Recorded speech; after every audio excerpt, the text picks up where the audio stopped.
천지 만물을 창조하시고 그 가운데 살아 역사하시는 거룩하시고 자비로우신 아버지 하나님, 참으로 감사를 드립니다.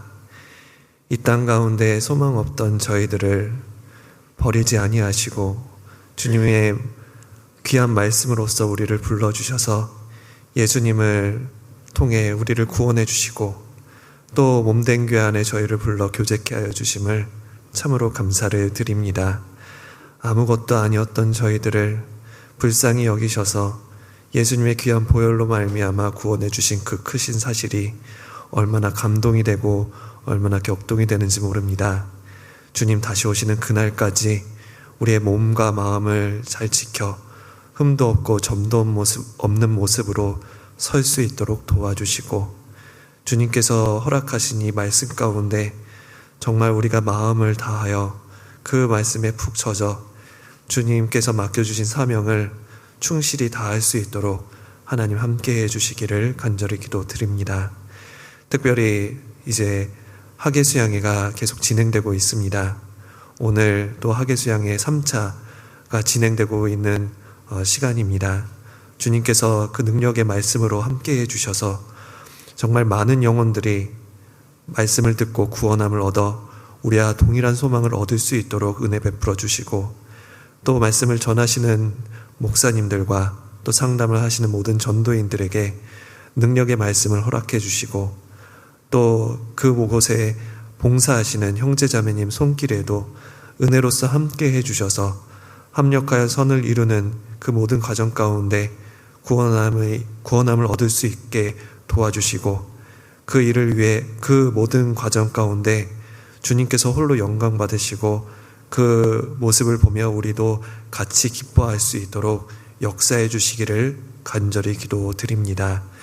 특별히 우리 구미교회 형제자매님들 6차 학예수양회를 준비하고 있습니다. 정말 많은 영혼들이, 이뤄진 영혼들이 구미교회를 통해 돌아올 수 있도록 역사해 주시고 그 모습을 보며 하나님께 영광을 드리며 우리에게도 기쁨이 되는 그 시간을 허락해 주시기를 원합니다. 오늘 이렇게 형제자매님들 함께 모여서 주님의 은혜를 찬양하고 주님의 말씀을 상고하고자 이 자리에 모였습니다. 우리 각자에게 필요한 말씀을 허락해 주시고 또 각각의 상황에 맞는 그 위로로서 주님께서 위로해 주셔서 주님의 일을 하는데 아무런 부족함이 없도록 하나님 은혜 베풀어 주시기를 원합니다. 모든 시간을 전능하신 하나님 손길에만 의지하오며 우리를 구원해 주신 예수님 이름으로 기도드렸습니다. 아멘. 다시 인사드리겠습니다. 안녕하십니까? 저는 대구 중부교회에서 교제하고 있는 박윤기 형제입니다.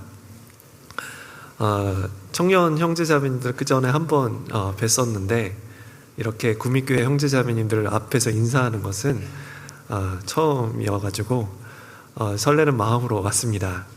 다행히 이제 가까워가지고 1시간 정도 이제 왔는데 그 구미교회 형제자매님들께서 정말 이렇게 밝은 모습을 인사해 주셔서 마음이 한결 가볍습니다. 대구 중부교회는 2차 학예수양회를 치르고 이제 그곳에서 많은 분들이 구원을 얻고 정말 이제 감사한 마음으로 이제 수양회를 2차 학예수양회를 끝냈습니다. 그 가운데 새롭게 구원받으신 분들이 4분 계시고, 그리고 구원 확증을 얻으신 분들이 약 5분 정도 계십니다. 그리고 침례를 받으신 분이 14분 정도 계셔서 이번에 학예수양회를 통해서 10분 정도가 확실히 구원을 받고 침례를 받으셨습니다.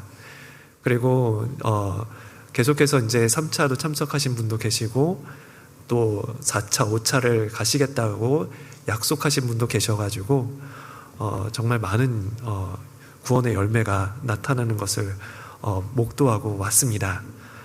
구미교회 형제자매들 소식지를 보니까 50명 참석 이렇게 접수를 하신 걸 봤습니다. 정말 이렇게 많은 분들이 참석하시겠다는 소식을 듣고 하나님께 감사하는 시간이 됐습니다. 이제 6차 학예까지는 시간이 좀 많이 남았으니까 아직 혹시라도 확답받지 못한 분들이 계시다면 계속해서 포기하지 마시고 전도하셔서 우리에게도 기쁨이 되고 하나님께도 영광이 되는 그런 수양회가 되었으면 좋겠습니다. 오늘 저희가 함께 상고할 말씀은 열왕기상 3장입니다.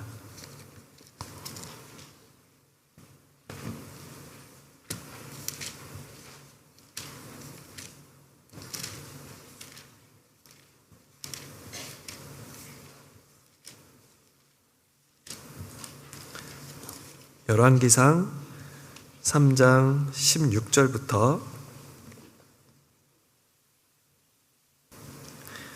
28절까지입니다. 3장 16절부터 28절을 조금 길지만 같이 한번 읽도록 하겠습니다. 때에 창기 두 계집이 왕에게 와서 그 앞에 서며 한 계집은 말하되 내 주여 나와 이 계집이 한 집에서 사는데 내가 저와 함께 집에 있으며 아이를 낳았더니 나의 해산한 지 3일에 이 계집도 해산하고 우리가 함께 있었고 우리들 외에는 집에 다른 사람이 없었나이다.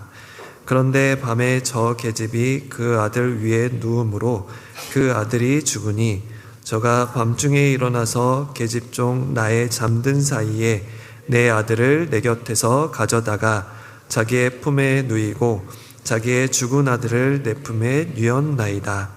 미명에 내가 내 아들을 젖먹이려고 일어나 본즉 죽었기로 내가 아침에 자세히 보니 내가 낳은 아들이 아니더이다 하매 다른 계집은 이르되 아니라 산 것은 내 아들이요 죽은 것은 내 아들이라 하고 이 계집은 이르되 아니라 죽은 것이 내 아들이요 산 것이 내 아들이라 하며 왕 앞에서 그와 같이 쟁론하는지라.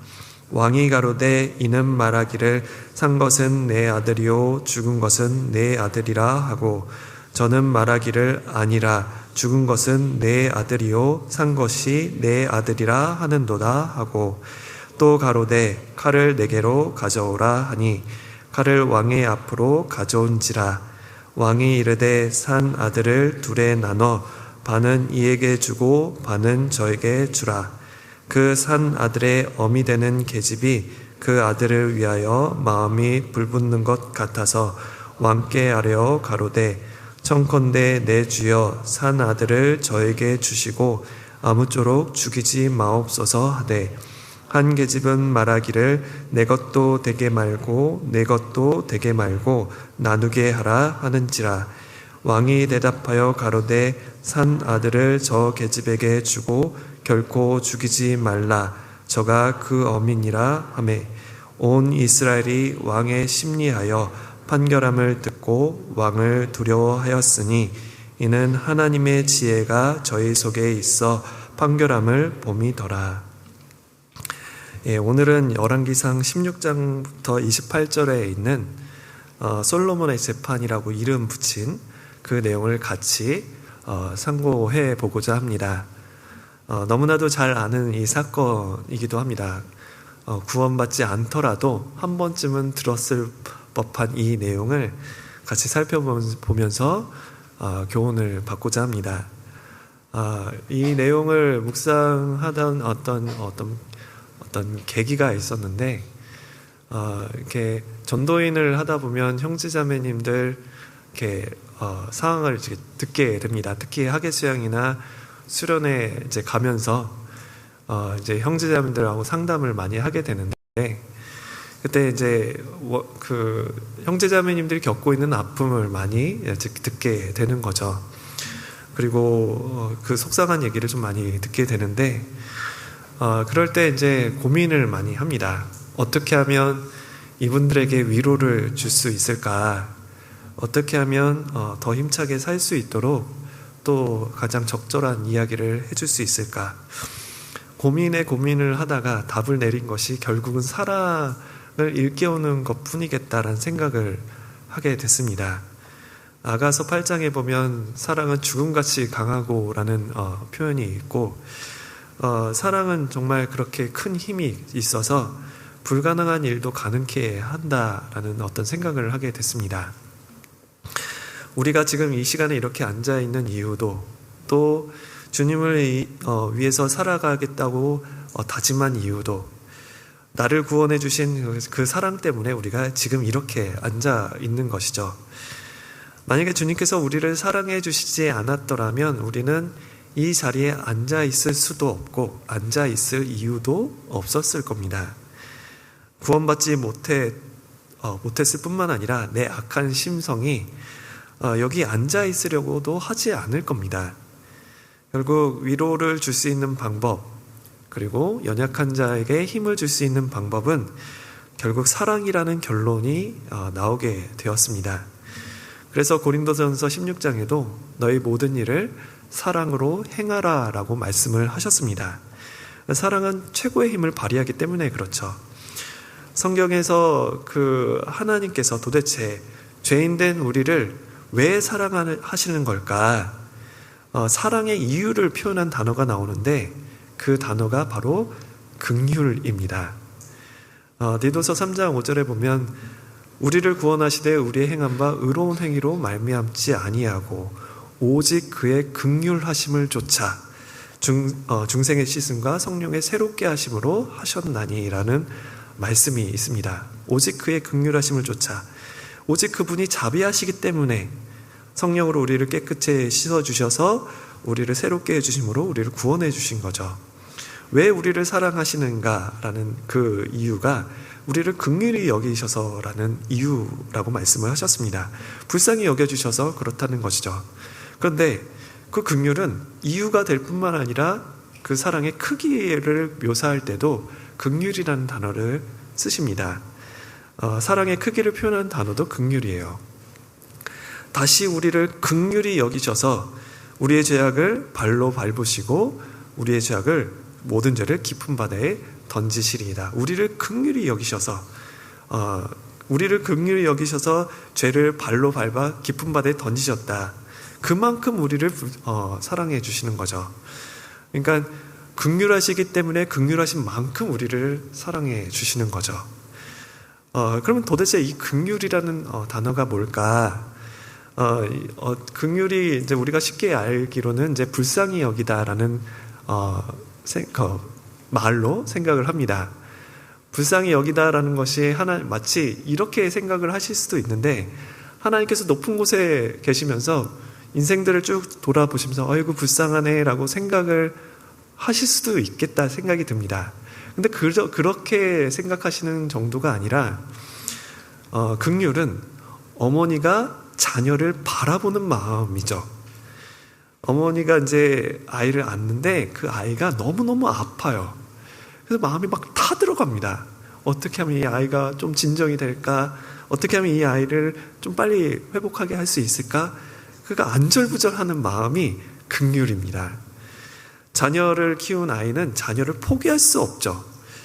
아이를 키우는 어머니 입장에서는 아이가 눈에서 떨어지질 않습니다. 근데 그 아이가 아파요. 그러면 안절부절 못하는 거죠. 그래서 이사야 49장에서도 그 아이를 품은 엄마와 하나님께서 이스라엘을 사랑하시는 그 사랑의 그 크기를 이렇게 엄마를 들어서 설명을 하셨어요. 여인이 어찌 그 젖먹는 자식을 잊겠으며 자기 태에 난 아들을 어찌 긍휼히 여기지 않겠느냐. 그들이 혹시 아이를 잊을지라도 나는 너를 잊지 아니할 것이라. 이스라엘 사람들이 하나님을 끝없이 원망하고 불평하고 하나님에 대해서 잘못된 생각을 가졌습니다. 하나님 우리 버린 거 아닐까? 하나님께서 우리를 잊으신 거 아닐까? 그런데 하나님께서 말씀하시기를 나는 너를 잊지 않았다. 애 엄마가 정말 힘들어서 너무너무 어려워서 만에 하나 아주 간혹 그 아이를 잊을지라도 나는 결코 너희를 잊지 않는다 라고 말씀을 하신 거죠. 그만큼 하나님께서는 우리를 긍휼히 여기시는 거죠. 예수님께서도 이 세상에 오셨을 때 사람들 귀신 들린 자 그리고 병든 자를 고쳐주시면서 항상 마음에 가지셨던 그 마음은 불쌍히 여기사였습니다. 우리에게 가장 큰 위로를 줄 수 있는 방법이 주님의 사랑을 생각해 보는 것이죠. 연약한 자가 다시 일어날 수 있는 그 힘은 결국 하나님이 답입니다. 그래서 긍휼이라는 단어를 생각해 보다가 여기 열왕기상 3장 16절부터 28절에 있는 그 솔로몬의 제파를 생각해 보면서 큰 감동을 받았습니다. 근데 재밌는 것은 이 열왕기 3장 15절, 그러니까 이 사건이 있기 전 그 전 구절은 솔로몬이 하나님 앞에 1000번제를 드린 일이 기록되어 있고, 그리고 갑자기 솔로몬이 재판하는 과정이 나와 있죠. 그래서 만약에 16절부터 28절은 빼도 문맥상 크게 잘못되지 않습니다. 근데 왜 솔로몬이 1000번제를 드리고 나서 첫 번째 사건, 왜 이 부분을 넣으셨을까? 참 이렇게 생각해 보면 좀 여러 가지 교훈받을 게 있다고 생각합니다. 그 내용을 간단하게 말씀을 드리면 16절에 보시면 때에 창기 두 계집이, 그러니까 창기였어요. 그러니까 그 당시에 신분이 가장 낮은 사람 중에 한 명이었죠. 그 여인 두 명이 왕 앞에 섰습니다. 각각의 여인에게는 한 아이씩 있었는데, 그런데 그 서로 친구였기 때문에 어떤 그런 같이 한 집에서 살고 있었겠죠. 그런데 다른 여인이 죽은 아이를 바꾸고서는 오히려 상대방을 고소해서 이제 서로가 왕 앞에까지 오게 된 일이었습니다. 근데 그 왕은 지혜의 왕이라고 불려지는, 그리고 다윗의 아들이었던 선한 왕이라고 일컬어지는, 그리고 1000번제를 드릴 만큼 하나님을 정말 경외하는 왕이었습니다. 다윗의 위엄을 이어받아 모든 사람이 우러러보는 그 왕이 눈앞에 있는 거죠. 모든 고관 대작들이 그 왕 앞에 고개를 조아리고, 그 여인들은 감히 고개를 들지 못하는 정말 엄중한 분위기에 있었던 겁니다. 17절 18절에는 그 한 계집은 말하되 내 주여, 나와 이 계집이 한 집에서 사는데 내가 저와 함께 집에 있으며 아이를 낳았더니 나의 해산한 지 3일에 이 계집도 해산하고 우리가 함께 있었고 우리 둘 외에는 집에 다른 사람이 없었나이다. 이제 아주 곤란한 상황이 된 겁니다. 누가 진실한 말을 하는지 또 누가 거짓말을 하는지 밝혀내기 참 어려운 상황인 거예요. 아이가 태어난 시기가 조금 차이가 나면 그 크기로서 좀 비교할 수도 있겠지만 3일밖에 차이가 안 나요. 태어난 지 3일밖에 차이가 안 나는 거죠. 두세 사람의 증인으로 판단을 해야 된다라고 말씀을 하셨었는데 두세 사람의 증인은커녕 한 사람 증인도 없어요. 그런데 솔로몬은 이 두 여인의 얘기를 쭉 들어보면서 아마 눈치를 챘으리라 생각을 합니다. 여러분도 한번 생각해 보셨으면 좋겠습니다. 19절 20절입니다. 제가 읽어드릴 테니 조금 의심스럽다라고 하는 부분이 있을 거예요.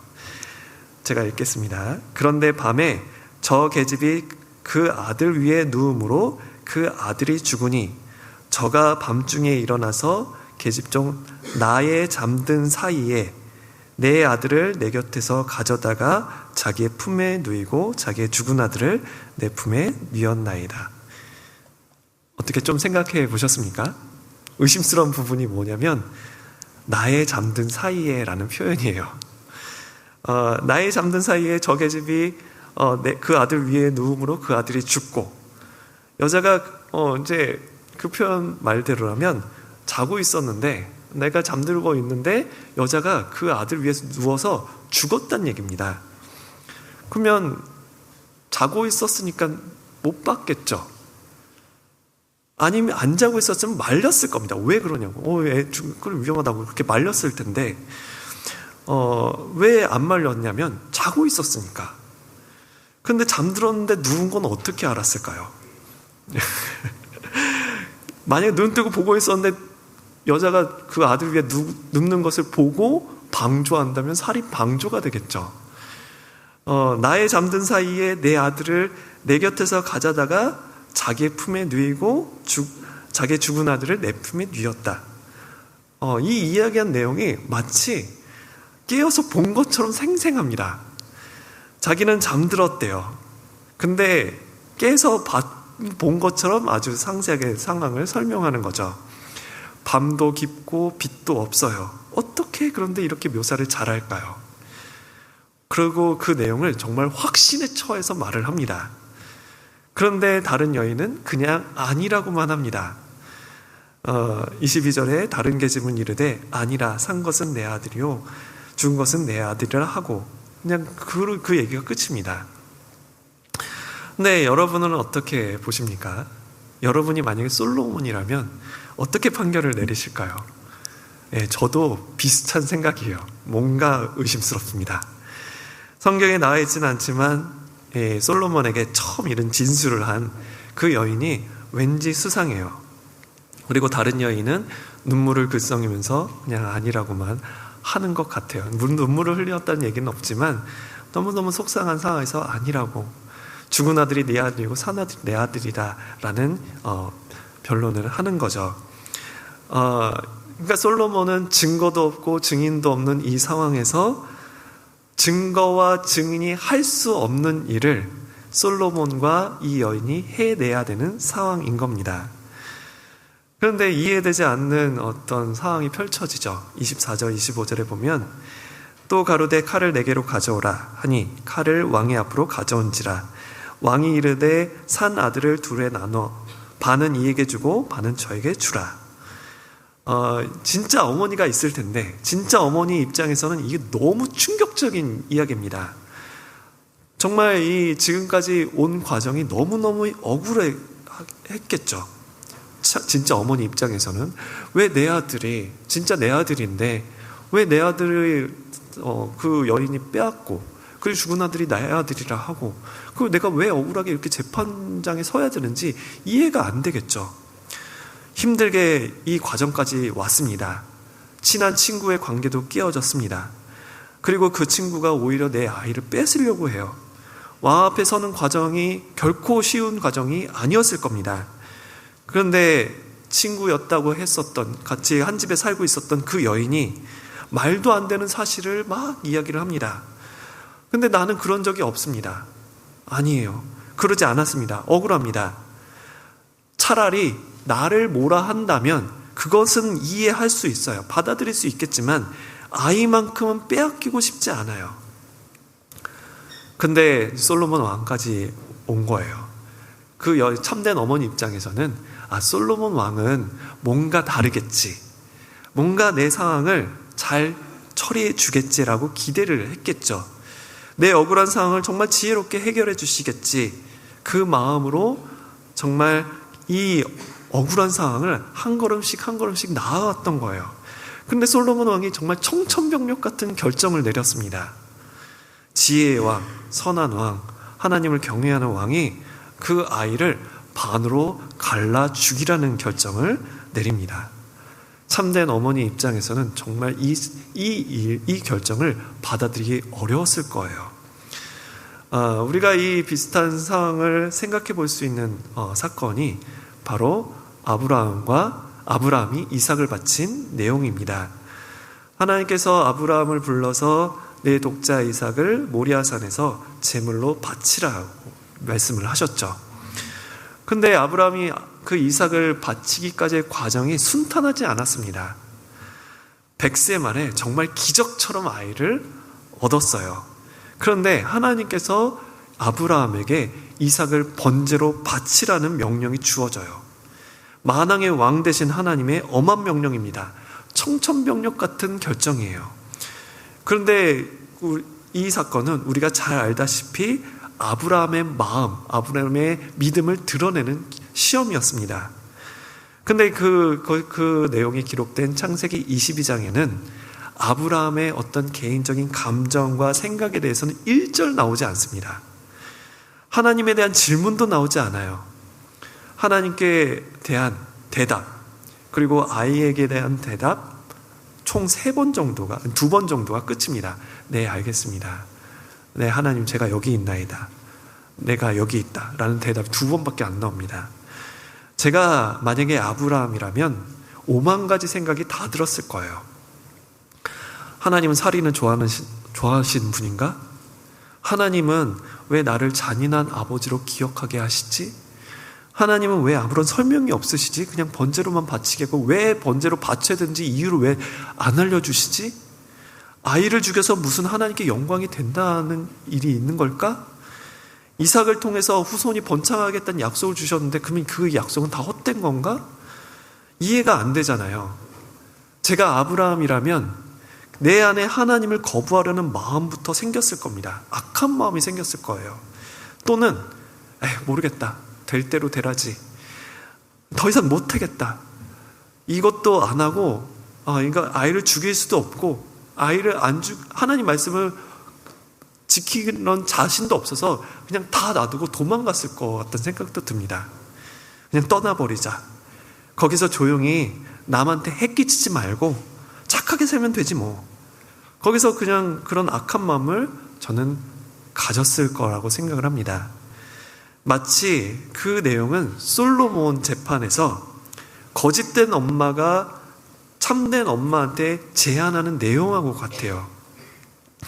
내 것도 되게 말고 네 것도 되게 말라. 그 이제 이야기를 합니다. 우리 중에서도 이제 그런 경우가 있잖아요. 저는 세상에서 죄를 짓는다는 건 아니에요. 그렇다고 제가 교제를 잘 오겠다는 자신은 없습니다. 제가 신앙을 놓는다는 건 아니에요. 그렇지만 제가 세상에 신앙생활을 적극적으로 한다거나 교제를 잘 온다거나 그렇지는 좀 자신은 없지만 세상에 빠지겠다는 얘기는 아니에요. 교회를 잘 나오겠다는 자신은 없지만 죄를 짓겠다는 얘기는 아닙니다 라고 하시는 분들이 계세요. 그래서 약간 겉도시는 분들이 계시잖아요. 내가 마귀 편에 서겠다는 얘기는 아니야.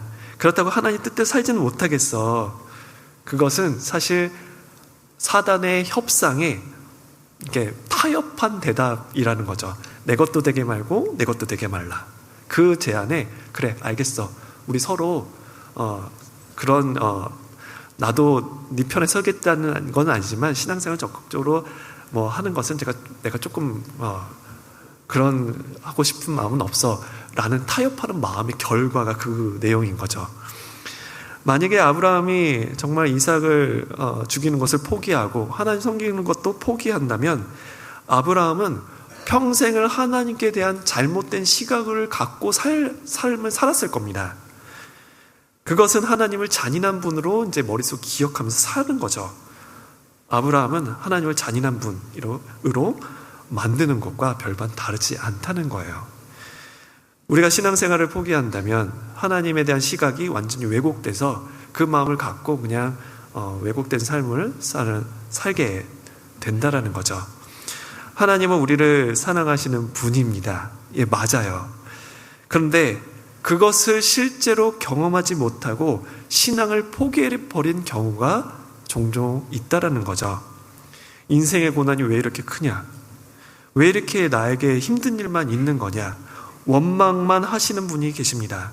그런데 우리는 그걸 경험해 봐야 돼요. 여호와의 선하심을 맛보아 알지어다라는 말씀처럼 맛을 꼭꼭 씹어서 진짜 어떤 맛인지 알아야 되잖아요. 근데 그 경험을 하기도 전에 뱉어버리면 나에게 아무런 유익이 없다라는 거죠. 여기를 표시해 두시고 베드로 전서 2장 19절을 보겠습니다.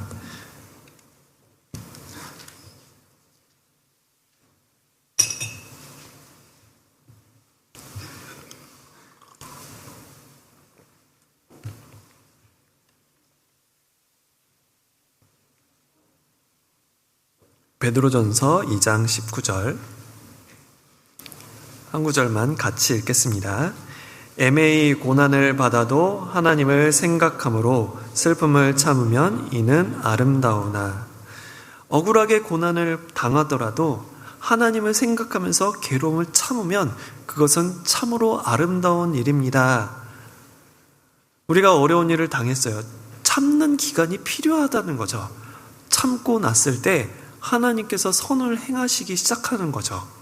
근데 어려운 일 당해서 바로 주저앉아 버리면 하나님의 선하심을 경험할 틈이 없다라는 겁니다. 아브라함 입장에서는 그것을 인내하는 시간이 있었습니다. 아브라함의 마음에는 그런 하나님의 속성을 마음속에 늘 새겼던 거예요. 하나님은 살인을 좋아하시는 분이 아니다. 하나님은 이삭을 통해서 후손을 주시겠다는 약속을 주신 분이다. 그 약속을 변치 않는, 그 약속을 변하게 하시는 분이 아니다. 그런데 왜 이런 상황이 주셨지? 이해는 안 돼요. 이해는 안 되지만 칼을 높이 들었습니다. 그러자 하나님께서 급하게 아브라함을 부르셨어요. 아브라함아, 아브라함아. 아브라함의 순종이 하나님에 대한 하나님의 진심을 드러낸 겁니다. 하나님의 진심이 드러날 때까지 아브라함이 하나님을 믿고 따라준 그 아브라함이 너무너무 고마웠겠죠. 하나님의 진심은 정말 아브라함의 축복을 해주시고 이삭에 대해서 이삭의 후손이 정말 번창하게 되는 그러한 축복을 주시려고 하시는 건데, 그 시험을 하나님께서 허락하셨습니다. 잠깐의 시험을. 근데 아브라함이 그것을 믿고 끝까지 순종을 했어요. 괴로운 시간을 인내를 했습니다. 그러자 하나님께서 아브라함에게 다시 한번 복을 확인해 주셨어요. 우리에게도 그런 시간이 있다라는 거죠. 그리스도인에게는 우연이 없다라는 말이 있습니다. 나를 사랑하셔서 때로는 징계와 고난이 있고 연단의 시간이 있습니다. 그 시험의 시간을 우리에게 허락하시고 시험으로 인도를 하십니다. 때로는 내가 이해 못할 고난이 온다 하더라도 우리는 그 모든 일들이 하나님께서 나를 인도하시는 섭리 가운데 있다. 그것을 우리는 믿고 있다라는 거죠. 그런데 믿는다면 끝까지 믿어야 되는 거예요. 고난이 올 때까지는 믿지만, 오기 전까지는 믿지만 고난이 올 때 포기해버린다면 그것은 믿음이 아닙니다. 가장 대표적인 예시로 든다면 춘향이가 있죠. 춘향이가 이제 이몽룡하고 이제 부부의 연을 맺잖아요. 이제 평생을 같이 하겠다고. 근데 이몽룡이 과거 시험을 봤는데 별로 좋지 않은 소식이 들려왔습니다. 그 과정에 이제 변사또가 와가지고 춘향이를 수청을 들라고 얘기를 했습니다. 근데 수청을 들지 않죠. 그래서 감옥에 이제 칼을 차고 감옥살이를 하고 있는데 그게 얼마나 힘들었겠습니까? 그런데 감옥살이가 너무 힘들다고 해서 춘향이가 변심한다면 이몽룡은 암행어사를 드러낼 이유가 없어요. 변심한 춘향이는 평생 이몽룡에 대한 잘못된 시각을 갖고 평생을 살게 되겠죠. 그리고 이몽룡 입장에서도 춘향이에 대한 어떤 배신감과 어떤 속상한 마음이 클 겁니다. 서로 불행한 일이 돼버리겠죠.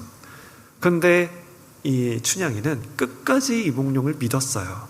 그래서 해피엔딩으로 끝이 나잖아요. 마찬가지로 우리가 믿는다면, 주님을 믿는다면 끝까지 믿는 거예요. 고난 가운데서도 믿는 겁니다. 시편 23편도 한번 보겠습니다.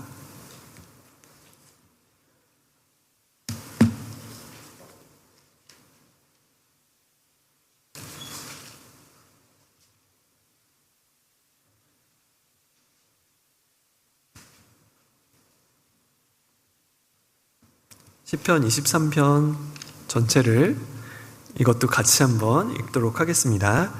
여호와는 나의 목자시니 내가 부족함이 없으리로다. 그가 나를 푸른 초장에 누이시며 쉴만한 물가로 인도하시는도다. 내 영혼을 소생시키시고 자기 이름을 위하여 의의 길로 인도하시는도다. 내가 사망의 음침한 골짜기로 다닐지라도 해를 두려워하지 않을 것은 주께서 나와 함께 하심이라. 주의 지팡이와 막대기가 나를 안위하시나이다. 주께서 내 원수의 목전에서 내게 상을 베푸시고 기름으로 내 머리에 바르셨으니 내 잔이 넘치나이다. 나의 평생의 선하심과 인자하심이 정녕 나를 따르리니 내가 여호와의 집에 영원히 거하리로다. 여호와는 나의 목자이십니다. 그런데 때로는 사망의 음침한 골짜기로 나를 몰고 가시는 때가 있습니다. 왜 그럴까요? 그곳에 그곳에 이제 푸른 초장이 있기 때문에 그렇습니다. 쉴만한 물가가 있기 때문에 그렇습니다. 그런데 사망의 음침한 골짜기, 캄캄합니다. 빛도 없어요. 무섭고 외롭습니다. 근데 왜 이런 곳을 나를 데려가시는 걸까? 거기 가야만 물이 있고 쉴 수가 있기 때문에 그렇습니다. 이스라엘 땅 자체는 이제 그 중동 지역에는 건기와 우기로 이제 나뉘는 것처럼 햇빛이 비치면 굉장히 햇빛이 강렬해서 그 물이 그 석회질 땅에서 물이 금방 증발해 버립니다. 그러니까 햇빛이 비치는 곳에는 물이 거의 다 말라버려요. 근데 양은 그걸 모르죠.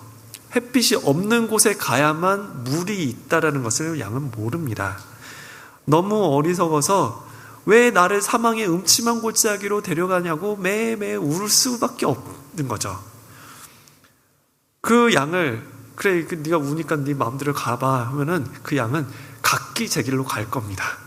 각기 제 길로 갈게 될 거예요. 양이 뛰쳐 돌아가면 그 목자가 양을 데리고 가는데 왜 나를 이런 무서운 곳에 데려가냐고 그것을 못 참고 목자 품에서 뛰쳐나가서 도망을 가게 되면 양에게 있어 목자는 정말 나를 괴롭히는 사람, 왜 나를 사망의 음침한 곳으로 데려가지? 이해 못할, 정말 나를 괴롭히는, 무섭게 하는 그런 목자로밖에 기억되지 않을 거예요. 그런데 양이 목자를 의지하고 그 품에 있으면 목자는 양을 꼭 품에 안고 그 양을 인도하게 될 겁니다.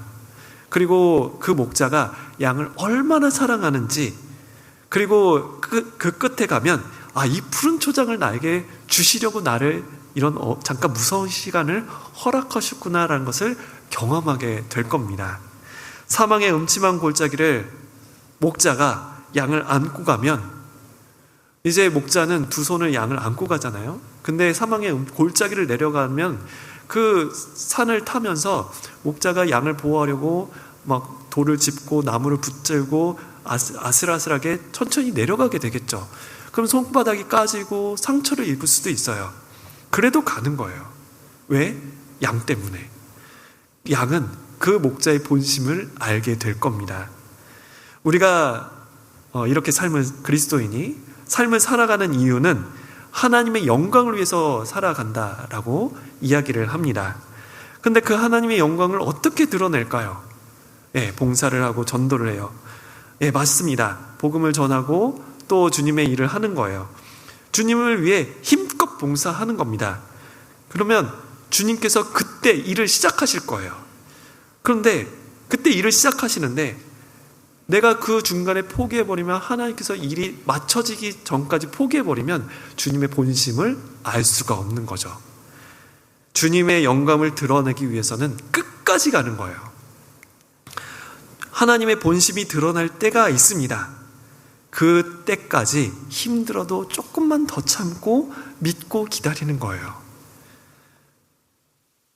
그런데 이 솔로몬의 재판에 그 여인은 이런 상황을 겪고 있는 거예요.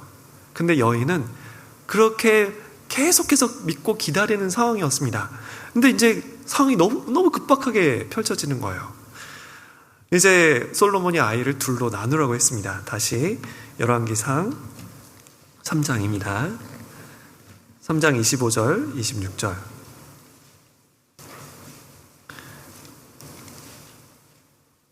왕이 이르되 산 아들을 둘에 나눠 반은 이에게 주고 반은 저에게 주라.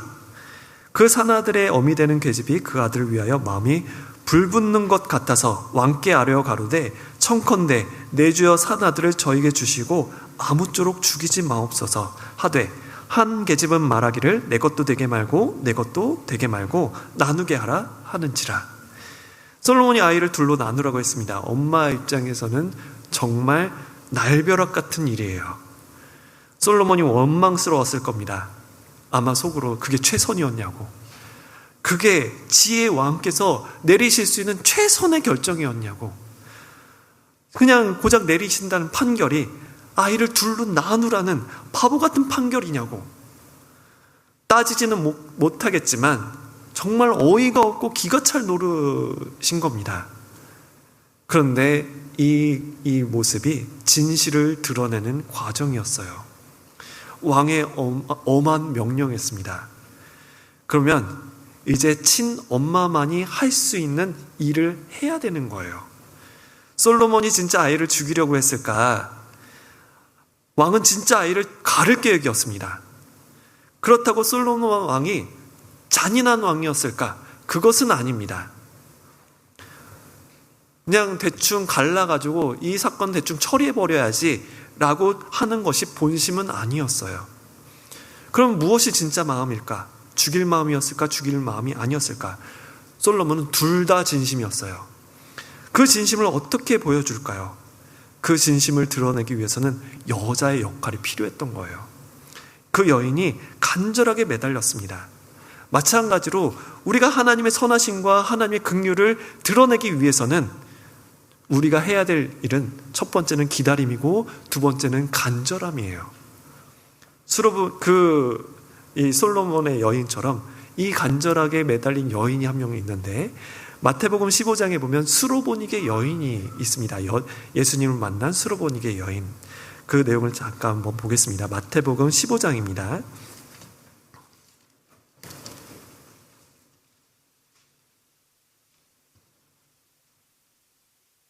마태복음 15장 26절, 27절입니다.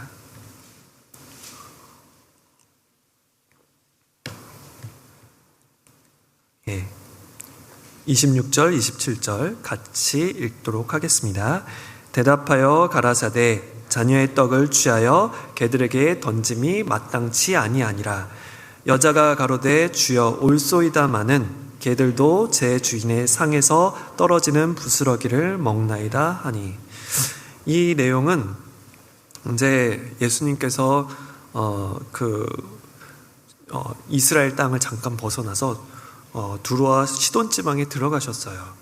그런데 한 여인이 그 예수님을 만나서 자기 딸을 고쳐달라고 하니까 예수님이 계속 거절을 하시다가 마지막에는 예수님께서 그 여인에게 자녀의 떡을 취하여 개들에게 던짐이 마땅치 아니하다. 그 여인 보고 개라는 얘기를 말씀을 하신 거예요. 매정한 얘기입니다. 아니, 안 고쳐주셨으면 됐지 왜 이렇게까지 얘기를 하실까? 근데 그 여인의 태도는 더 어떤 상황이 더 간절합니다. 여인이 포기하지 않고 끝까지 매달리는 거죠.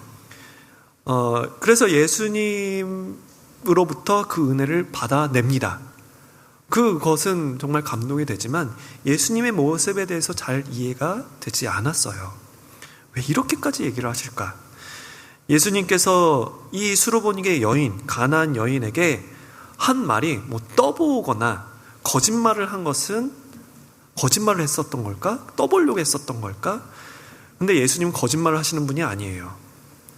거짓말은 아니지만 예수님께서 그 여인을 비하하려는 것이 진심은 아닙니다. 본심이 아니에요. 사실 예수님은 이 수로보니게 가나안 여인을 만나기 위해서 갈릴리 지역, 갈릴리 호수 지역으로부터 그러니까 두로와 시돈 지방으로 걸어가셨는데 거기까지의 거리가 대구 중부에서 구미까지의 거리하고 거의 비슷합니다. 약 60km 정도가 돼요. 그러니까 걸어서 갔으니까 거의 한 3일 정도를 걸어가셨으리라 생각을 합니다. 2박 3일을 걸어가셨겠죠. 그 여인을 만나서 60km를 걸어가서 여인과 대화를 한 후에 다시 갈릴리 지역으로 가셨습니다. 중간에 누구를 만났다라는 표현이 없어요. 똑같은 내용이 마가복음 7장에도 나오는데 동일하게 수로보니게 여인을 만나고 다시 있던 갈릴리 지역으로 다시 가십니다. 그러니까 이 예수님께서는 수로보니게 여인 한 사람을 만나기 위해서 그곳을 가신 거죠. 근데 이 여인을 만나러 온 예수님께서 여인에게 한 얘기는 정말 하지 못해 정말 잔인한 얘기를 한 거죠. 너 개라고. 예수님은 하나님의 공의를 말씀하셨습니다. 공의 가운데 있는 모든 사람, 구원받지 못한 이방인에 대한 정확한 상태가 개와 같아요. 너희는 의대 받을 자격 없다. 너희는 죄로 인해 심판받아야 된다. 하나님의 공의는 약속대로, 말씀의 법대로 이루어지게 될 겁니다. 근데 그 모든 사람을 사랑하시는 하나님에 대한 진심이 어떻게 드러날까요? 여자는 간절히 매달렸어요. 그래서 예수님의 진심이 그제서야 드러납니다. 아이를 긍휼히 여겨서 정말 모든 일을 다 제쳐두고, 흉악하게 귀신 들린 아이를 잠깐 집에 냅두고 모든 일을 제쳐두고 예수님 발 앞에까지 뛰어왔습니다. 그리고 예수님께 간절히 긍휼을 구해요. 불쌍히 여기소서, 주여 불쌍히 여기소서, 내 딸이 흉악히 귀신 들렸나이다. 그 여인에게는 모욕과 천대 받아도 돼요. 내 딸 아이 살릴 수만 있다면 참을 수 있습니다. 내가 100번을 찾아가 거절당해도 충분히 그럴 수 있어요. 충분히 그럴 수 있는 저는 이방인입니다. 알아요. 근데 예수님께서 너는 개다. 맞아요. 그런데 저는 예수님께서 오신 이 상황을 결코 놓칠 수가 없습니다. 제 딸을 놓을 수가 없거든요. 살려만 주세요 라는 이야기예요. 이 여인의 아이는, 흉악히 귀신 들린 아이는 정말 아무것도 모르고 죽어야 되는 그런 상황인 겁니다. 그 아이를 가진 엄마의 입장은 정말 타들어가듯이 마음이 아픈 거예요. 아이를 살리기 위해서 모든 것을 다 걸고 싶은 겁니다. 예수님께서 그 여인을 바라보셨어요. 예수님은 처음부터 끝까지 다 보실 수 있는 하나님의 본체시잖아요. 여인의 모습을 보면서 십자가에 못이 박혀 모욕과 천대를 다 받더라도 온 세상 사람의 죄를 다 용서하시고자 하는 하나님의 사랑이, 예수님은 그 여인을 보면서 감동이 되었겠죠. 맞다. 내가 그 마음이라고. 내가 그 마음이다. 만왕의 왕 되신 하나님이 사람으로 왔는데 십자가에 달리셔서 전날 밤에 모욕과 천대를 다 받고 얼굴에 침을 뱉고 얼굴에 뺨을 때리고 그렇게 모욕과 천대를 다 받습니다. 그런데 예수님은 한 가지 마음이었어요. 우리를 살릴 수만 있다면, 나를 살릴 수만 있다면 견디시는 거예요. 여기 있는 한 사람 한 사람 지옥으로부터 건질 수만 있다면 그 모욕과 천대 견딜 수 있는 거예요. 참을 수 있는 겁니다. 그걸 미리 다 아셨음에도 피하지 않으셨어요. 억지로 그 일을 해 나가신 게 아니라 기꺼이 그 일을 하신 겁니다.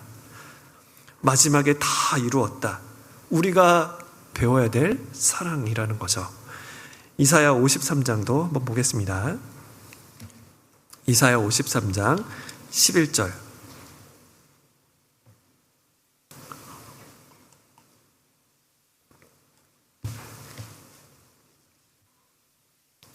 한 구절, 이사야 53장 11절 한 구절을 같이 읽겠습니다.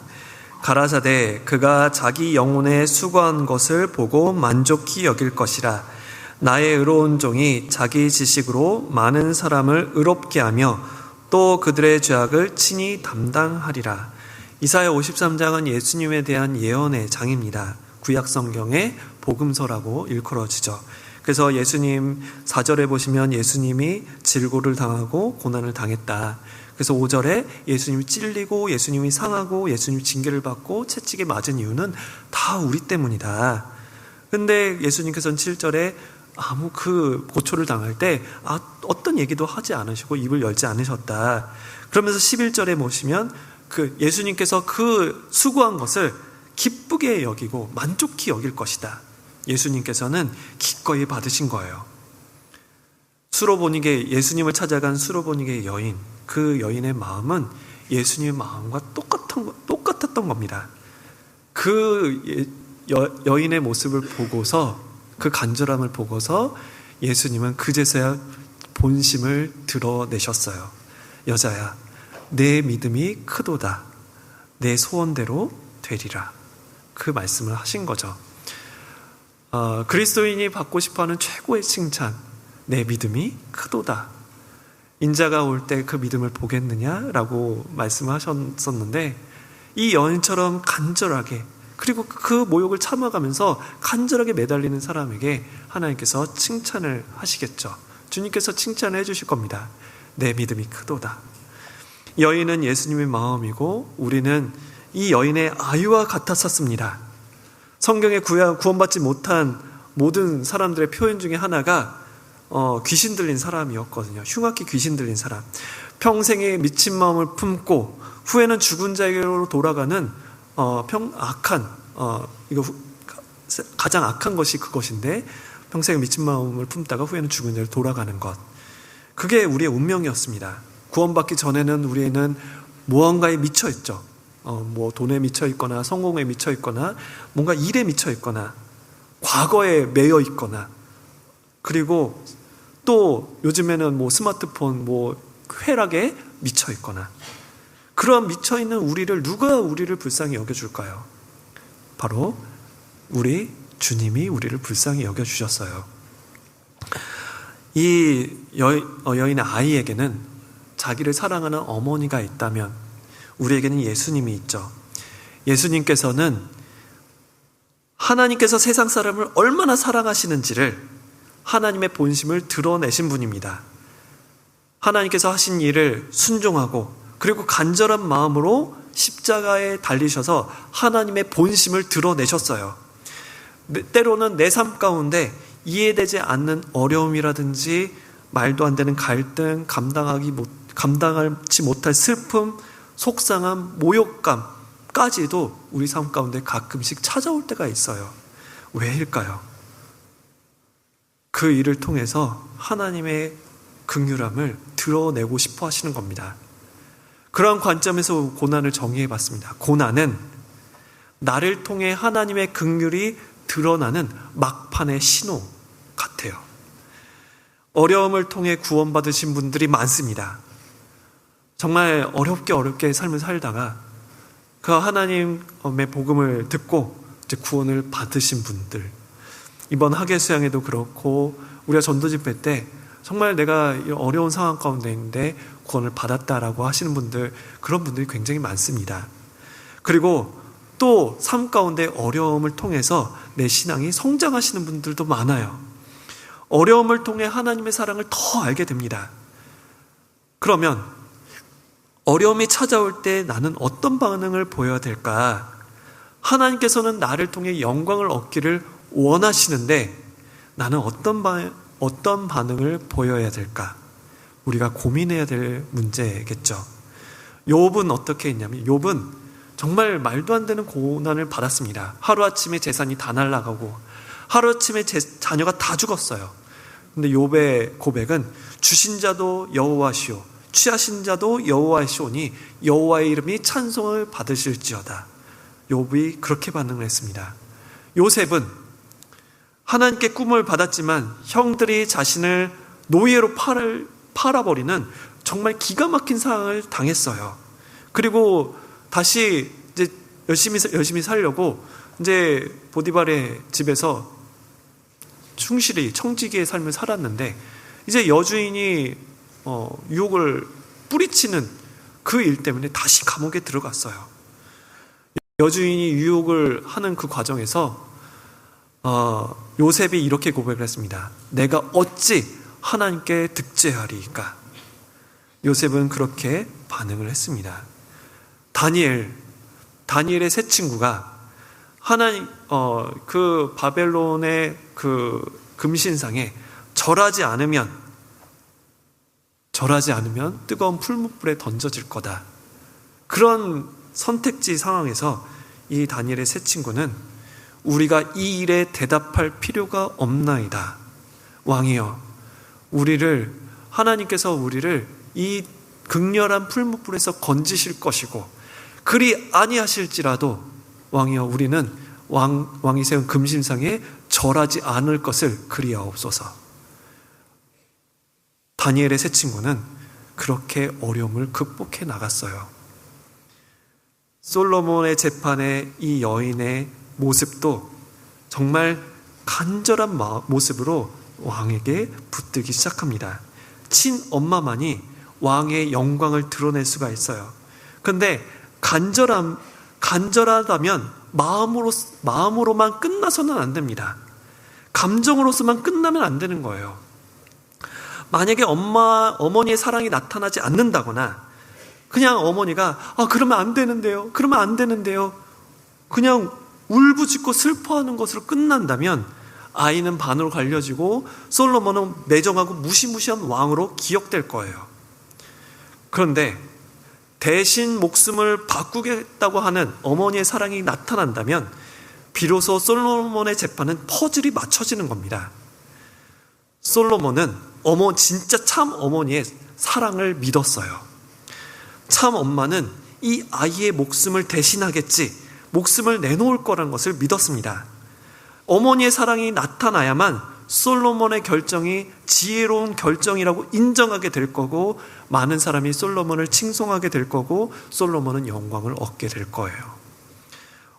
솔로몬 왕은 돌이킬 수 없는 결정을 내렸습니다.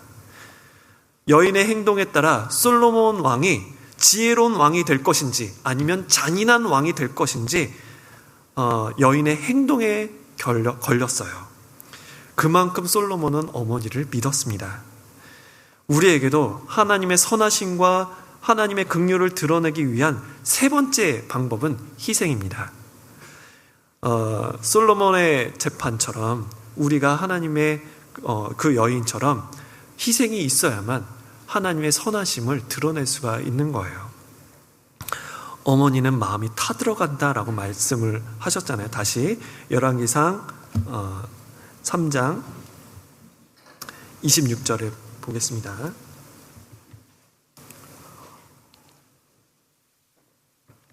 26절에 그 사나들의 어미 되는 계집이 그 아들을 위하여 마음이 불붙는 것 같아서, 마음이 불붙는 것 같다, 타들어간다는 얘기입니다. 이 마음이라는 그 원어의 의미가 창자라는 의미가 있습니다. 어머니의 자궁을 얘기해요. 그래서 우리도 비슷한 표현이 있는데, 그 애가 탄다라는 표현이 있잖아요. 그 애가 창자라는 뜻이에요. 근데 이제 애가 탄다, 애가 끓는다, 애가 끊어진다라는 표현이 다 비슷한 표현입니다. 근데 그 애가 끊어진다, 창자가 다 끊어지는 고통, 그 유래가 이제 중국에 있는 어떤 설화의 얘기인데, 중국의 진나라를 다스리는 환온이라는 왕이 중국의 이제 장강이라는 강을 따라서 배를 타고 지나가고 있었어요. 근데 그 장강의 군사들이 어떤 이제 나무에 달린 그 원숭이와 원수의 새끼를 보고 원숭이 새끼를 탁 낚아채가지고 배를 타고 유유히 흘러가 버린 겁니다. 근데 그 원숭이 엄마가 막 슬피 울면서 그 강을 따라 내려가는 그 배를 막 뛰어가면서 배를 쫓아가는 겁니다. 슬피 울면서 막 또 쫓아가는 거예요. 백리길을 쫓아간 거예요. 근데 그 배가 이제 목적지에 딱 다다라가지고 멈추니까 원숭이가 끝까지 쫓아가가지고 배에 탁 탄데 타자마자 죽어버렸어요. 그래서 이상하다 싶어가지고 배를 갈라보니까 창자가 다 끊어져서 죽었다. 그래서 창자가 끊어진다는 표현. 그래서 한문으로는 단장이라고 해요. 그래서 우리나라 이제 좀 오래된 유행가 중에 단장의 미아리고개가 있잖아요. 그죠? 그 단장의 미아리고개 저도 크게 많이 들어본 건 아니지만 부모님 세대 많이 들어보신 분이 계십니다. 근데 그 단장의 미아리고개 그 가사가 너무 절절해요. 그러니까 6.25 1.4 때 북한군이 이제 퇴각을 해요. 퇴각을 하는데 그냥 가는 게 아니라 남한에 있는 그 남자들을 포로로 끌고 가는 거예요. 1.4호태입니다. 1월이에요. 근데 포로를 끌고 가는데 어떻게 끌고 가냐면 철사줄로 동동 묶고 가는 거예요. 맨발로. 두 손을 꽁꽁 묶어서 추운 날 맨발로 절뚝절뚝 걸리면서 가는 모습이 보이는 거예요. 근데 그 끌려가는 남편이 아내를 보는 거예요. 아내가 저기 오면서 막 울면서 부르짖는 모습이 보입니다. 아내도 남편의 모습이 너무 안타까운 거예요. 그래서 생사를 확인할 수가 없어요. 그 고개를 넘어가는 게 미아리 고개예요. 그래서 그 고개를 이제 시간이 지나서 생사를 확인할 수는 없지만 그 고개를 보면 아직도 남편의 모습이 눈에 선해요. 그래서 단장의 미아리곡의 가사가 그렇습니다. 정말 슬픈 노래예요. 이 여인이 그렇습니다. 내 주여, 산 아들을 저에게 주시고 아무쪼록 죽이지 마옵소서. 그 얘기입니다. 근데 이 얘기가 어떤 얘기냐면 지금까지 이렇게 왕 앞에까지 오게 된 이 상황은 다 제가 거짓말해서 그렇습니다 라는 얘기와 똑같은 겁니다. 내가 거짓말해서 지금 이렇게 재판 과정까지 오게 된 거고 내가 그 잘못을 저지른 거예요. 저 여자가 옳았고 내가 틀렸습니다. 내가 아이를 너무 갖고 싶어서 거짓말을 했고 그렇게 거짓말을 했으니 아이는 죽이지 말아달라는 요청이에요. 그런데 이 인정하는 거, 내가 거짓말했다, 그리고 내가 아이를 죽였고 죽은 아이가 내 아이고 산 아이가 저 아이입니다. 그것을 인정하는 것은 죽음을 각오한 요청입니다. 가장 오래된 법률 중에 하나가 함무라비 법전인데 솔로몬 시대보다 더 오래된 법전이에요. 그 함무라비 법전에는 거기 쓰여있는 내용 중에 위증죄는 죽음으로써 갚는다. 특히 재판장에서 위증한 죄는 사형이에요. 그 재판 중에 생명에 관련된 재판은 더 엄격하게 사형 판결을 내렸다 합니다. 재판장에서 거짓말을 하면 무고한 사람이 죽을 수도 있기 때문에 사형 판결을 내렸던 거죠. 그래서 이 재판에서의 승자는 아이를 얻게 되지만 재판에서 이긴 사람만 아이를 얻게 되고 나머지는 쓸쓸하게 돌아가는 그게 아니라 재판에서 이긴 사람은 아이를 얻게 되면 재판에서 진 사람은 사형이에요. 그런 상황, 그렇게 단지 아이를 주고받는 문제로 끝나는 것이 아니라 여인은 자신이 생명을 다루는 이 엄숙한 재판장에서 위험 있는 솔로몬이 바라보고 있는 이 모든 상황을 다 지켜보고 있는 상황 가운데서 제가 거짓말했습니다 라고 인정하는 내용이에요. 그 인정은 진짜 어머니만 할 수 있는 인정입니다. 그 어떠한 증거와 그 어떠한 증인도 진짜 어머니의 사랑을 나타내지는 못해요. 그 마음을 보는 것은 희생을 감내하겠다는 각오가 나타나야만 하는 거죠. 우리가 받은 구원이 이래요. 하나님의 사랑이 우리에게 이렇게 나타난 바 되었으니 하나님이 자기의 독생자를 세상에 보내심은 저로 말미암아 우리를 살리려 하심이니라. 하나님의 사랑을 무엇으로 표현할까요? 정말 온 세상을 사랑하시는 하나님의 사랑을 무엇으로 표현할까요? 사람은 하나님의 말씀을 버려서 죄인이 됐습니다. 사람에겐 죽음이 정해졌어요. 각 죄인된 각 사람에게 심판이 정해져 있습니다. 그 가운데 하나님의 사랑은 어디 있을까요? 사람에게 수고와 슬픔이 자랑이에요. 평생에 그것밖에는 없어요.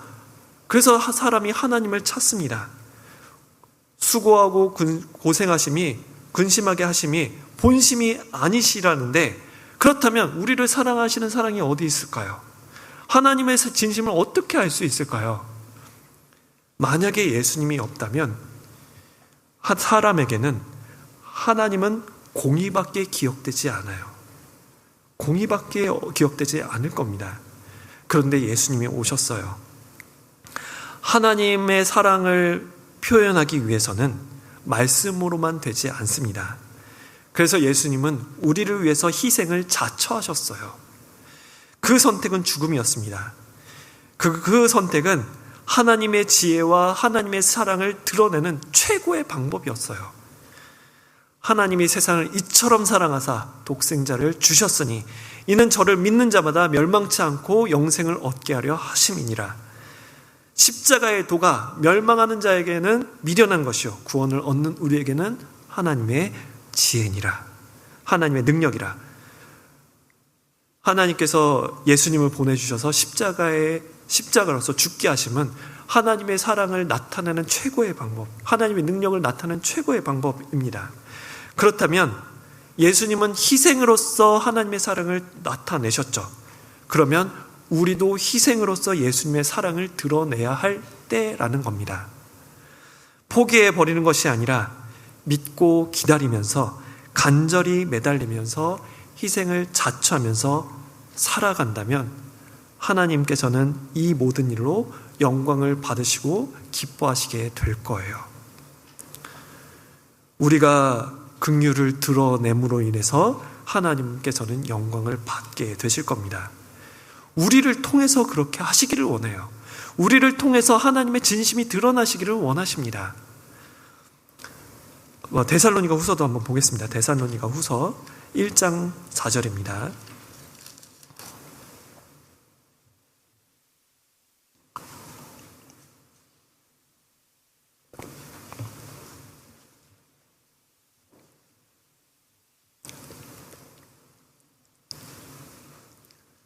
데살로니가 후서 1장 4절로 5절입니다.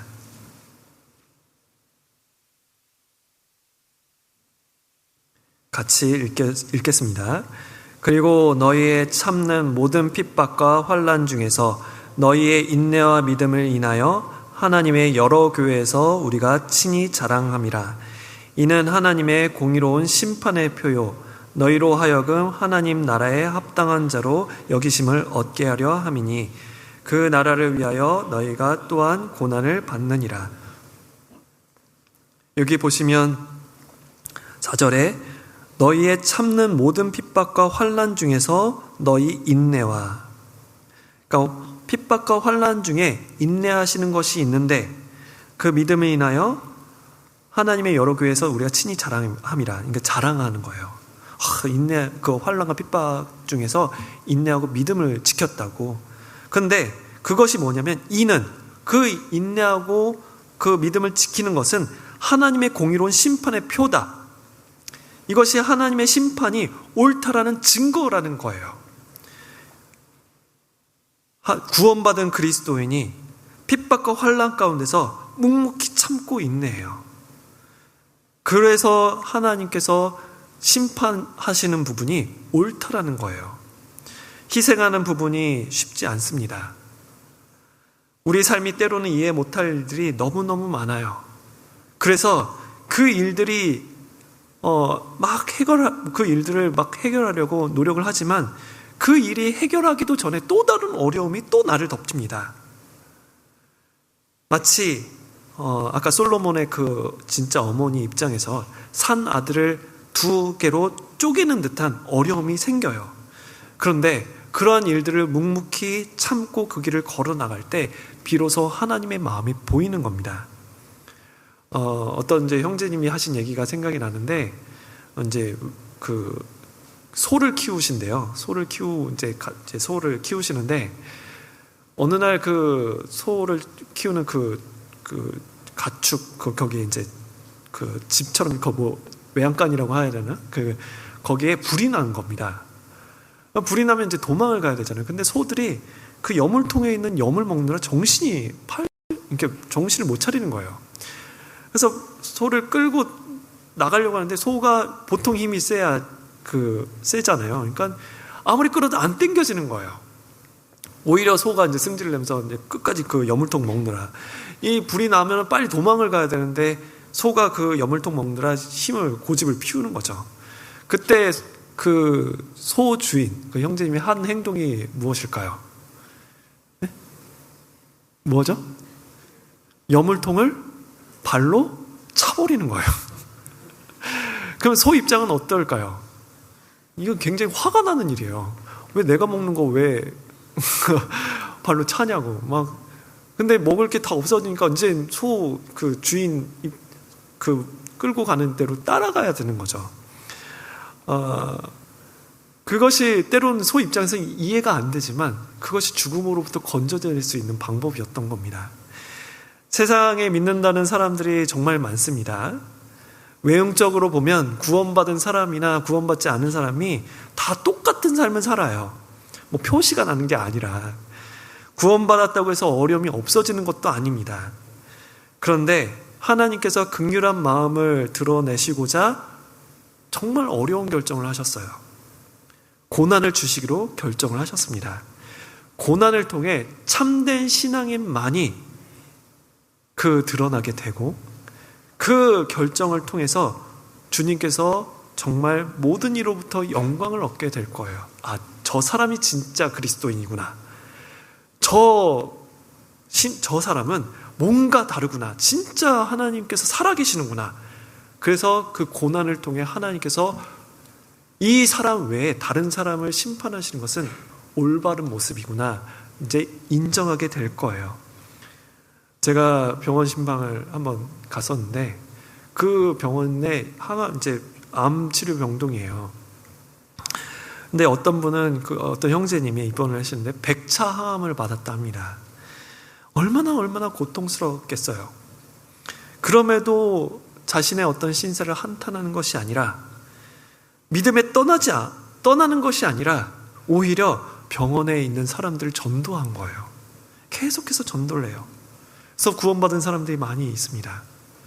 어떤 분은 남편이 당뇨예요. 너무 심각한 당뇨입니다. 근데 그 남편을 간호한 자매님도 암에 걸린 거예요. 그런데 자기를 걱정하는 게 아니라 남편의 식단을 걱정하는 거예요. 이렇게 되면 남편 죽을 텐데. 그 사랑에 감동해서 남편이 구원을 받아요.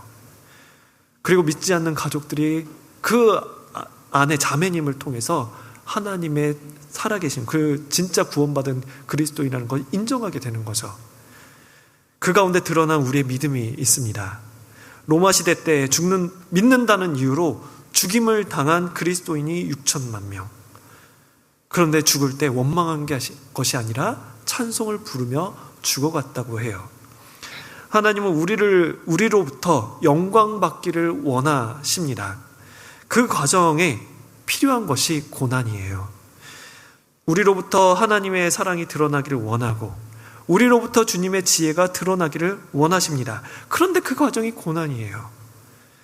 우리에게 돌이킬 수 없는, 우리에게 하나님께서는 물론 모든 것을 아시지만 정말 어려운 결정을 내리셨어요. 하나님께서 우리에게 도박을 거신 건 아닙니다. 우리에게 대한 확신이 있어요. 그런데 우리가 우리 자신 볼 때는 내가 그럴 만한 능력이 없어 보여요. 우리는 그런 능력이 없습니다. 의지도 약하고 마음도 약해요. 나는 그럴 만한 사람이 안 됩니다. 주님께서 아세요. 그래서 내 안에 성령을 넣어주셨습니다. 내 안에 주님을 보시고 확신을 하신 거예요. 나는 할 수는 없지만 내 안에 주님은 할 수 있기 때문에 그래요. 고난을 당할 때는 우리는 이유를 모르죠. 왜 이런 고난이 있을까? 이유를 모릅니다. 우리는 모르는 게 너무너무 많아요. 그런데 우리의 선함이 빛을 발하기 위해서는 좋은 환경이 아니라 어렵고 힘들고 눈물골짜기를 지나갈 때, 그때 우리의 선한 행실이 정말 빛을 발하게 되는 거예요.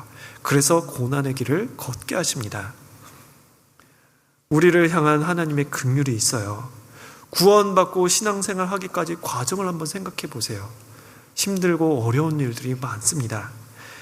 제가 만약에 중간에 포기했더라면, 저 역시 중간에 포기했더라면 하나님께서 나를 통해서 어떻게 역사하실지 몰랐을 거고, 또 나에게 어떤 계획이 있을지도 몰랐을 거고, 교회 안에 이런 위로가 있었다는 것도 몰랐을 겁니다.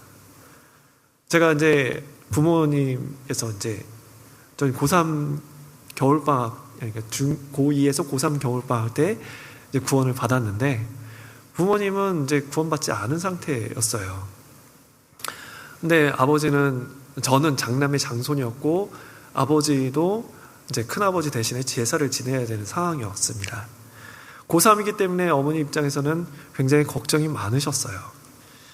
그래서 구원받고 나서 교회를 가는 것도 사실 상상조차 할 수가 없었습니다. 왜냐하면 아버지가 너무 반대를 하셨거든요. 그래서 반대를 하신 거를 제가 내가 이런 상황에서 신앙생활을 해야 될까? 왜 나는 다른 사람들처럼 구원받은 가정에서 태어나지 않았지? 나도 집에 가서 교회라는 것이 계속 이어지고 교제를 했으면 좋겠다. 그런 생각들을 참 많이 했었습니다. 그런데 그것들이 너무 힘들어가지고 나에게 신앙생활은 사치인가? 그런 생각을 해본 적이 없었어요. 뭔가 이유가 있겠지. 하나님, 저는 너무 힘들고 어려운데 저는 어떻게 하면 되겠냐고, 하나님께서 저한테 원하시는 게 뭐냐고 질문은 많이 드렸어요. 하지만 원망이나 그런 불평을 한 것이 아니라, 포기하는 마음이 아니라 저 좀 지켜달라고 그런 기도를 많이 했었죠. 그것을 포기하지 않고 끝까지 지내다 보니 지금의 이 자리까지 온 거예요. 제가 만약 포기했더라면 여러분도 만나지 못했겠죠. 전도인의 길도 마찬가지입니다. 쉽지 않아요. 제가 태어날 때부터 전도인이 아니잖아요. 근데 전도인 되자마자 갑자기 설교를 하라고 2018년 4월에 이제 전도인을 부름을 받고 서울중앙교회에 이제 갔는데, 그 다음 날이 이제 주일날이었어요. 주일날이 되니까 이제 설교를 해달라고 말씀하신 겁니다. 제가 뭐 전도인의 훈련을 받은 것도 아닌데 그냥 형제로서 교회 안에 봉사를 하다가 뭐 공과는 조금 들어갔긴 했지만 주일 말씀 설교를 해달라고 요청을 받은 겁니다. 이제 눈앞이 캄캄해지는 거죠. 하나님, 어떻게 해야 합니까? 제가 어떻게 해야 됩니까? 되자마자 상담을 하고 되자마자 어떤 기다렸다는 듯이 설교 부탁을 해주시고, 그런데 그 또한 나를 긍휼히 여기시는 은혜라고 생각을 합니다. 또 그렇게 시간을 지내다가 교회 안에서 교제를 하면서 형제 자매님의 아픔을 좀 듣다 보면, 교회 잘 나오셨는데 또 여러 가지 상황 때문에 교제를 안 나와요. 그러면 그분이 너무 생각이 나가지고 밤에 꿈까지 꿔요. 여러분, 전도인이 참 힘듭니다. 꿈을 꿔요. 하나님, 어떻게 합니까? 이 상황을 어떻게 합니까? 그런데 그분이 다시 또 교제를 나오게 되면 또 그것처럼 기쁜 게 없어요. 그런 과정 가운데 생각을 해보면, 하나님 나를 정말 긍휼히 여기셨구나, 이것도 은혜구나라는 생각을 합니다. 제가 뭐 꼭 그 코스를 거쳐가야 되는 필수 코스는 아닐 겁니다. 다만 은혜죠. 그 모든 것이 은혜입니다. 더 하나님을 알게 되고 더 하나님의 심정이 무엇인지를 알게 되는 은혜라는 생각을 하게 되었습니다. 봉사 직분이 다 그런 거죠. 봉사를 함이 나에게 무엇이 유익이 될까? 봉사를 하면서 내가 받은 하나님의 사랑을 보답할 수나 있을까요? 무슨 행동이, 내가 하는 어떤 행동이 주님의 사랑에 비할 수는 있을까요? 봉사를 하면 상급이 쌓이겠죠. 근데 내가 하는 봉사하는 모습을 생각해 보면 상급을 달란 염치도 없어요. 너무 엉망진창이라. 근데 그러니까 봉사를 하는 것 자체가 은혜인 거죠. 자격 없는 나를 불러서 주님을 알게 하시는구나, 하나님께 속한 영광이 무엇인지, 그 영광의 소망이 무엇인지를 더 알아서 간절하게 하시는구나 라고 내 삶을 바꿔주시는 거예요. 그게 은혜죠. 내가 또 이렇게 삶을 살아가고 있어요. 건강한 몸으로 삶을 살아가고 있습니다. 근데 내가 지금 이 모습으로 건강하게 살아가는 그 시간들이 내가 받아 마땅한 것이 아닙니다. 지금 당장 주님께서 내가 과거에 지었던 죄를 이유로 제 생명을 취해 가셔도 저는 아무 할 말이 없어요. 봉사의 기회, 제가 해야만 마땅한 게 아닙니다. 오히려 어떤 잘못의 어떤 이유가 돼서 그런 자격 없음을 이유를 삼아 자격을 박탈하셔도 저는 할 말이 없죠. 아멘 해야 되겠죠. 네, 맞습니다. 그런데 이렇게 여전히 제가 기회가 있습니다. 나에게 뭘 더 바라실까? 뭘 더 바라실 게 있으셔서 이렇게 계속 일을 허락하실까? 망치지나 말아야 될 텐데. 그런데 나를 긍휼히 여기시는 주님을 알게 되는 것이 바로 봉사라는 거죠. 그러면 모든 것이 다 은혜라는 게 더 뚜렷해지는 것 같아요. 긍휼이 드러나는 과정이 있어요. 솔로몬의 재판에서 솔로몬의 지혜가 드러나기 위해서는 진짜 어머니뿐만 아니라 거짓의 어미도 필요했어요. 악한 여인이 도구처럼 쓰였습니다. 악한 여인의 치밀한 거짓을 참된 여인의 사랑으로 이길 때 솔로몬의 이해되지 못할 판결이 정말 지혜롭게 되는 거예요. 그로 인해서 솔로몬은 영광을 얻게 됩니다. 다시 열왕기상 3장 27절 28절입니다.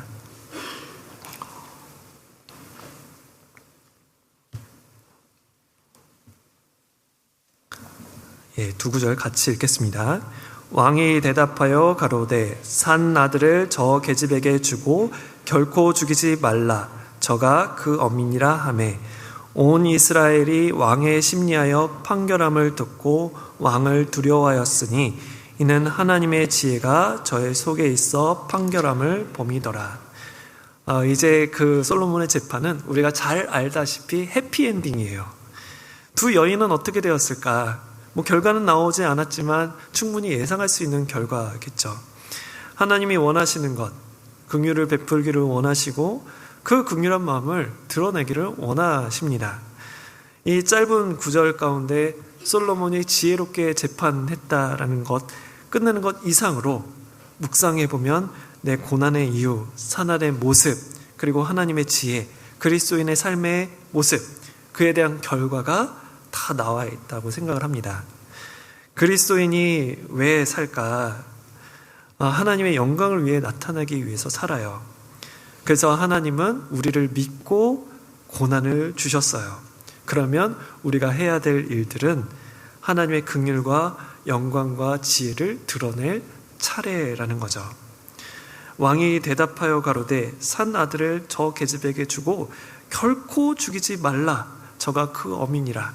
여기 대답하여 가로되 원문에는 소리를 질렀다라는 의미가 있습니다.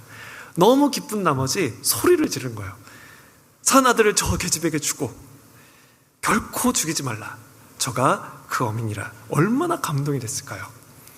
우리가 어떤 고난을 기다림으로, 간절함으로, 그리고 희생으로 하나님의 어떤 그 계획을 드러낸다면 하나님께서 기뻐하시는 거죠. 기뻐하시면서 우리를 바라보시게 될 겁니다. 우리가 곧 이제 하나님의 그 긍휼을 드러낼 차례입니다. 성경 가지고 가서 한 구절 설명 못해도 괜찮아요.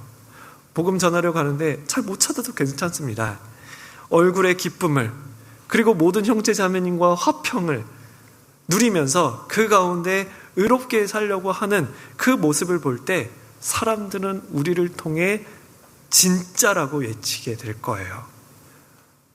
하계수양의 형제자매님들이 막 수고를 하면서 기쁨 땀을 흘리고 유독 더운데, 유독 습해가지고 더운데 그럼에도 불구하고 수고하고 헌신하는 모습 때문에 이상하게 생각합니다. 저희 교회에서도 한 분 청년이 장교로서 제대를 했는데 100명 통솔하기도 참 어렵대요. 근데 이 10,000명이 넘는 인원들이 어떻게 저런 모습으로 움직일 수 있을까? 일사불란하게. 참 희한하다. 결국 그분이 구원을 받고 침례를 받았어요. 우리도 이런 모습을 보고 진짜다. 진짜 하나님의 백성이다. 뭔가 정말 성경대로 믿고 있는 사람들이다 라고 외치게 될 거예요. 우리도 그런 삶을 살았으면 좋겠습니다.